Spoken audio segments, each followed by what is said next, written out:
Hello students, आज की कक्षा में मैं आपको हिंदी व्याकरण के पाठ 3 शब्द विचार का पुनर्अभ्यास करवाऊंगी तथा पाठ के अभ्यास प्रश्न लिखवाऊंगी, जिन्हें आप अपनी अभ्यास पुस्तिका में लिख लेंगे तथा उन्हें समझकर याद करेंगे।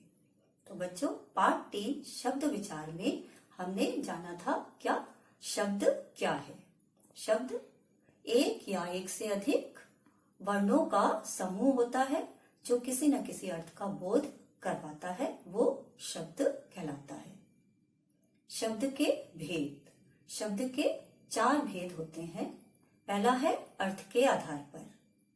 अर्थ के आधार पर शब्द के 2 भेद होते हैं, सार्थक शब्द और निरर्थक शब्द। निरर्थक शब्द वो होते हैं जिनका कोई अर्थ नहीं होता, जैसे ठक ठक, ढम ढम आदि। और सार्थक शब्द वो होते हैं जिनका कोई ना कोई अर्थ होता है। सार्थक शब्द में बच्चों 4 प्रकार के होते हैं। पहला है एकार्थक शब्द। ये वो शब्द होते हैं जिनका एक ही अर्थ होता है, जैसे कलम, पुस्तक आदि। अनेकार्थी शब्द। अनेकार्थी शब्द वो होते हैं जिनका एक से अधिक अर्थ होता है, जैसे पत्र। पत्र को पत्ता भी कहते हैं और पत्र का अर्थ चिट्ठी भी होता है। तीसरा है समानार्थी या पर्यायवाची शब्द। इसमें एक ही अर्थ या भाव रखने वाले दूसरे शब्द होते हैं, जैसे आकाश को हम गगन, व्योम, नभ, अंबर आदि भी कहते हैं। चौथा है विलोम शब्द, यानी विपरीत भाव रखने वाले शब्द, जैसे दूर, पास, काला, गोरा आदि। दूसरा है उद्भव यानी उत्पत्ति के आधार पर शब्द के भेद। ये भी 4 प्रकार के होते हैं। तत्सम शब्द। तत्सम शब्द संस्कृत के शब्द होते हैं जिनको हम जैसा का तैसा ही लिखते हैं हिंदी में। दूसरा है तद्भव, जो हम संस्कृत के शब्दों को अपनी सुविधा के अनुसार लिखते हैं, जैसे घृत को हम घी लिखते हैं, दुग्ध को दूध लिखते हैं। तीसरा है देशज। देशज शब्द वो होते हैं जो किसी स्थान विशेष पर प्रचलित होते हैं, जैसे पगड़ी, कुल्हाड़ी, फावड़ा आदि शब्द। चौथा है विदेशी शब्द। विदेशी शब्द वो होते हैं जो दूसरी भाषा से हिंदी में आए हैं, जैसे किताब, दरोगा, रजिस्टर, ट्रांजिस्टर आदि। ये विदेशी शब्द होते हैं। इस प्रकार आपने जाना कि उद्भव के आधार पर शब्द 4 प्रकार के होते हैं। अब है तीसरा संरचना यानी बनावट के आधार पर। बनावट के आधार पर शब्द 3 प्रकार के होते हैं।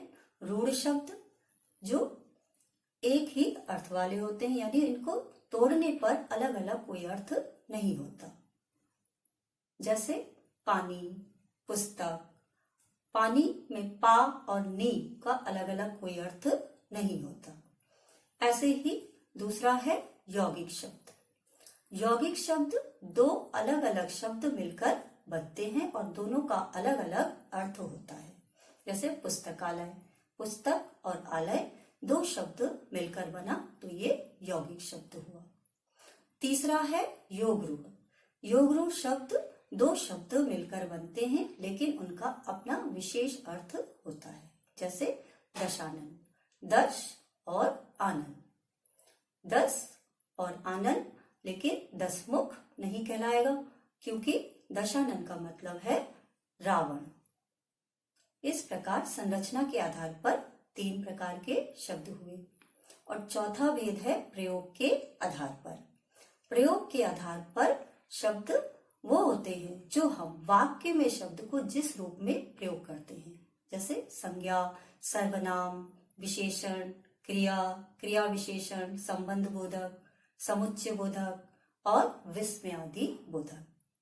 तो प्रयोग के आधार पर शब्द के 8 भेद हुए। बच्चों, अब हम पाठ के अभ्यास प्रश्न और उनके उत्तर लिखवा रहे हैं। आप इनको अपनी अभ्यास पुस्तिका में लिख लीजिए।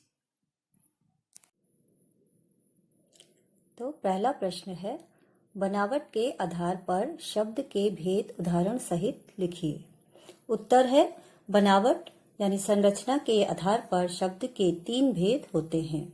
का, रूढ़, वह शब्द जो किसी अन्य शब्द के योग से ना बने हों और उनके खंड करने पर कोई अर्थ ना निकलता हो, रूढ़ शब्द कहलाते हैं, जैसे कमल, रसोई आदि। खा, यौगिक, जो शब्द अन्य शब्दों को जोड़ने से बनते हैं वे यौगिक शब्द कहलाते हैं, जैसे हिमालय, विद्यालय आदि। गा, योग रूढ़, वे शब्द जो यौगिक 2 शब्दों का योग होते हुए भी किसी विशेष अर्थ को प्रकट करते हैं, योग रूढ़ शब्द कहलाते हैं, जैसे पीताम्बर, दशानन आदि। दूसरा प्रश्न है, प्रयोग के आधार पर शब्द के भेद बताइए। उत्तर, प्रयोग के आधार पर शब्द के 8 भेद होते हैं।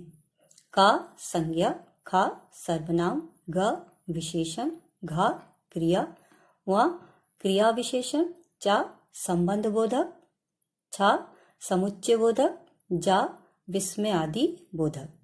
अब मैं आपको व्याकरण के तीनों पाठों पर आधारित एक एक अभ्यास कार्य दे रही हूँ, इसे आप स्वयं करेंगे। पहला प्रश्न है, दी गई वर्ग पहली से चुनकर भारत की प्रमुख भाषाओं के नाम लिखिए। यहाँ एक वर्ग पहली दी हुई है, इसके अंदर वर्ण लिखे हुए हैं, इनको मिलाकर के आपको भाषाओं के नाम चुनने हैं। तो इस वर्ग में भारत की भाषाओं के जो नाम हैं उनमें से एक हमने आपके लिए करके दिया हुआ है, बाकी आप छाट के नीचे लिखेंगे। दूसरा प्रश्न है, अनुस्वार और अनुनासिक से बनने वाले 4 शब्द लिखिए। अनुस्वार का भी एक शब्द हमने लिख दिया है, बाकी 3 आप लिखेंगे। अनुनासिक का भी एक शब्द हमने लिख दिया है और बाकी 3 आप लिखेंगे। प्रश्न 3, सही विकल्प पर सही का चिन्ह लगाइए।